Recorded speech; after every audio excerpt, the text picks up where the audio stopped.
આપ જોઈ રહ્યા છો Lakhtar news update channel subscribe કરો, નોટિફિકેશન મેળવવા બેલ આઇકોન દબાવો।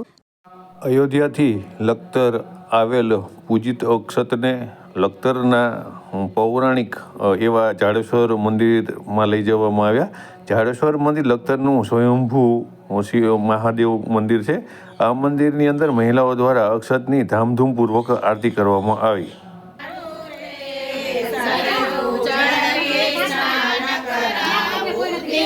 કરો